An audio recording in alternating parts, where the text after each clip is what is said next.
இங்க என்ன கவர்மெண்ட் நடத்துறாங்களா இல்ல கண்காட்சி நடத்துறாங்களா?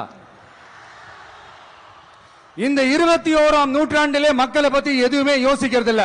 ஆனா அந்த காலத்திலேயே இது எல்லாத்தையும் பத்தி யோசிச்ச மக்களை பத்தி, குடிக்கிற தண்ணியை பத்தி, விவசாயத்தை பத்தி, அணை கட்டுறதை பத்தி, கால்வாய் வெட்டுறதை பத்தி, இதெல்லாம் எங்க இருந்து?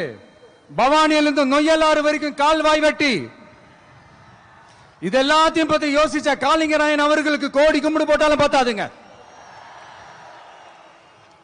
இப்படி அந்த காலத்துல இருந்த ஒரு ஹீரோவை பத்தி பேசிட்டு இந்த காலத்துல, அதாவது 1920th செஞ்சுரியில இருந்த ஒரு ஹீரோவையும் பத்தி நம்ம பேசி ஆகணும்ல.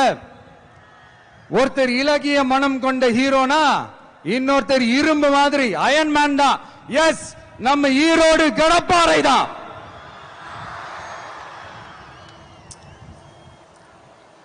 ஒட்டுமொத்த தமிழ்நாட்டையே திருப்பி போட்ட சீர்திருத்த நெம்புகோல். ஈரோடு மாவட்டத்தில் பிறந்த அவர்தான் இந்தியாவுக்கே இடஒதுக்கீடு சம்பந்தமான அரசியல் சட்டத்தை திருத்தறதுக்காக போராட்டம் நடத்தினவர் யாரு? நம்ம தந்தை பெரியாரு. 100 வருஷத்துக்கு முன்னாடியே வகுப்பு வாரி பிரதிநிதித்துவம் வேணும்னு கேட்டவர். அன்னைக்கும் சரி இன்னைக்கும் சரி ஒரு ஆச்சரியத்தோட பார்க்கக்கூடிய ஒரு மனிதர், நம்மளுடைய கொள்கை தலைவர். அப்ப அண்ணாவும் எம்ஜிஆரும் யாரு? பெரியார் அவர்கள் கிட்ட இருந்து எங்களுக்கு தேவையான கொள்கைகளை எடுத்துக்கிட்டோம். அவரை ஃபாலோ பண்ற, அவரை வழிகாட்டி ஏத்துக்கிட்ட அண்ணா அவர்கள் கிட்ட இருந்தோம், எம்ஜிஆர் அவர்கள் கிட்ட இருந்தோம் தேர்தல் அணுகுமுறையை எடுத்துக்கிட்டோம். அண்ணாவும் எம்ஜிஆரும் தமிழ்நாட்டோட சொத்து. அவங்கள பயன்படுத்துறத பத்தி யாரும் இங்க கம்ப்ளைண்ட் பண்ண முடியாது. அண்ணா எங்களோடது, எம்ஜிஆர் எங்களோடது, நீங்களா எடுத்துக்க கூடாது அப்படின்லாம் யாரும் இங்க அழுதுட்டு இருக்க முடியாது, சொல்லிவிட்டேன். அதனால நாங்க ஒரு வழியில அரசியல் செஞ்சுக்கிட்டு போயிட்டு இருக்கிறோம். உங்களுக்கு தான் டிவிக்கு ஒரு பொருட்டே இல்லல, அப்புறம் ஏன் கதறீங்க? அப்புறம் ஆளாளுக்கு அங்க போயிட்டு இங்க போயிட்டு புலம்பி தள்ளிக்கிட்டு இருக்கிறீங்க. இது எப்படி இருக்கு தெரியுமா? எனக்கு பயம் இல்ல, எனக்கு பயம் இல்ல அப்படின்னு சத்தமா சவுண்ட் விட்டுக்கிட்டே சத்தமா பாட்டு பாடிக்கிட்டு இந்த நடுங்கிக்கிட்டே சின்ன பசங்க நடந்து போவாங்க, அந்த மாதிரி இருக்கு. முதல்ல மண்டையில இருக்கிற கொண்டைய மறைங்க சார்.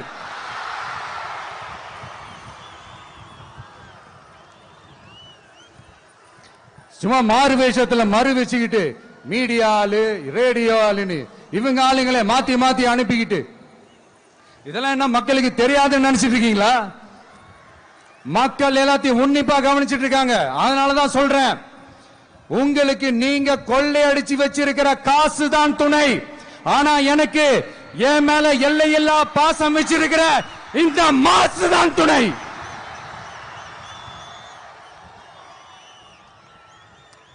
இப்படி நமக்கு துணையா இருக்கிற ஈரோடு மக்களுக்காக நான் இப்போ குரல் கொடுக்கலாம் வந்திருக்கிறேன்.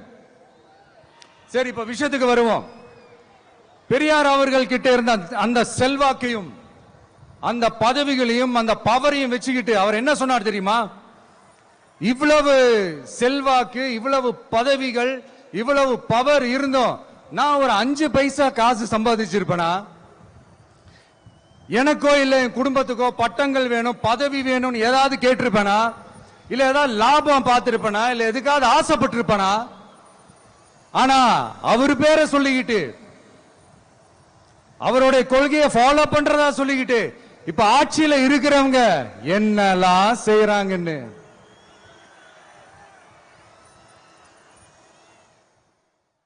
அதனாலதான் சொல்றோம், பெரியார் பேரை சொல்லிக்கிட்டு தயவு செஞ்சு கொள்ளையடிக்காதீங்கயா, தயவு செஞ்சு கொள்ளையடிக்காதீங்க. அவரு பேரை சொல்லிக்கிட்டு பெரியார் பேரை சொல்லி கொள்ளையடிக்கிற இவங்க தான் நம்மளுடைய அரசியல் எதிரி. மக்களை நீங்க சொல்லுங்க, நம்மளுடைய அரசியல் எதிரி யாரு? நம்மளுடைய கொள்கை எதிரி யாரு? ரிப்பீட், நம்மளுடைய அரசியல் எதிரி யாரு? நம்மளுடைய கொள்கை எதிரி யாரு? உங்களுக்கு புரியுது இல்ல? எனக்கு அது போதும்யா, எனக்கு வேற எதுவுமே தேவையில்லை.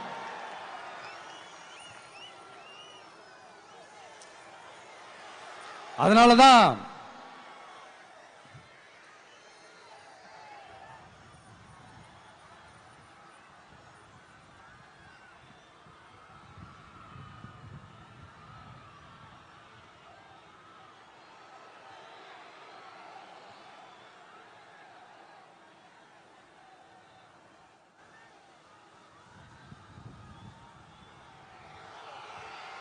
உங்களுக்கு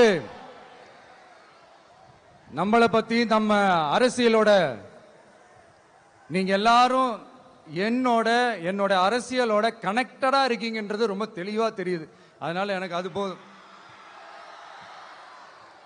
அதனாலதான் எதிரிகள் யாருன்னு சொல்லிட்டு களத்துக்கு வந்திருக்கிறோம். அதனால அவங்கள மட்டும் தான் எதிர்ப்போம். அதுவும் அந்த எதிரிகள் யாரு இப்போ இங்க 2026 சட்டமன்ற தேர்தலில் களத்தில் இருக்கிறாங்களோ அவங்கள மட்டும் தான் எதிர்ப்போம். சும்மா களத்திலே இல்லாதவங்களையும், களத்துக்கும் அவங்களுக்கும் சம்பந்தமே இல்லாதவங்களையும் எதிர்க்கிற ஐடியாலாம் இல்ல பாஸ். நீங்க கேட்கிறீங்கன்றதுக்காக எதிர்த்துட்டு இருக்க முடியாது பாஸ். எங்களுக்கு நிறைய வேலை இருக்குது.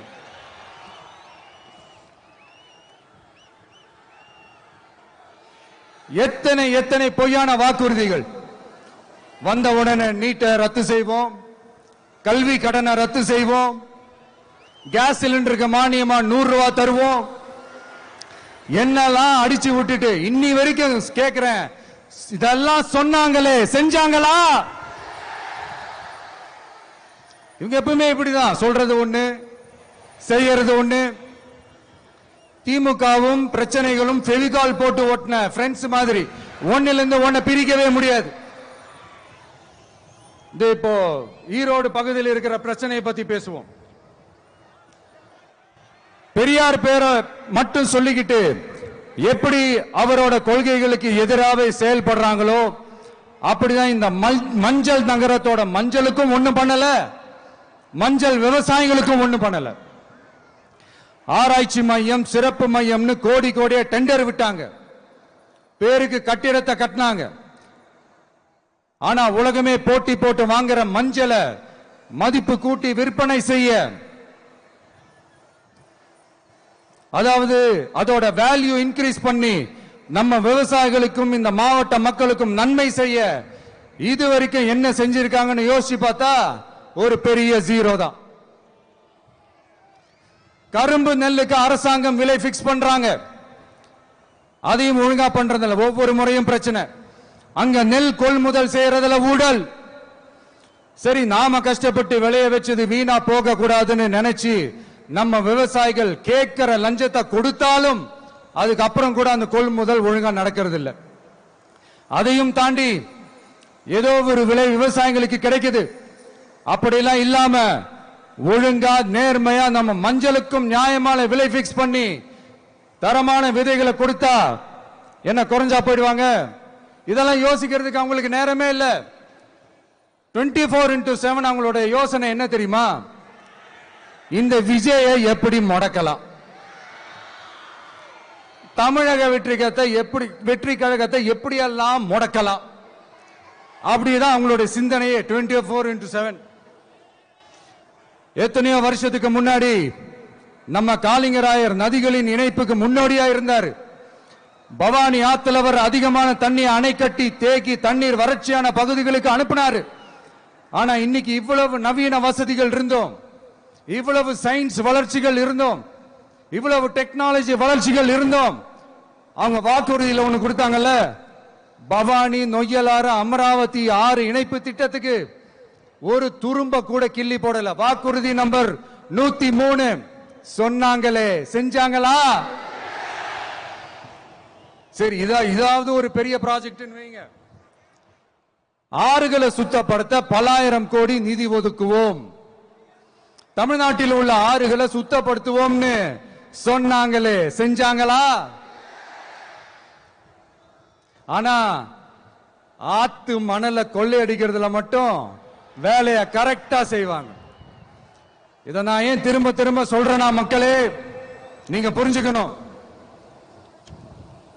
கொஞ்சம் மசந்தா மற்ற மாவட்டங்கள்ல மணல் காணாம போன மாதிரி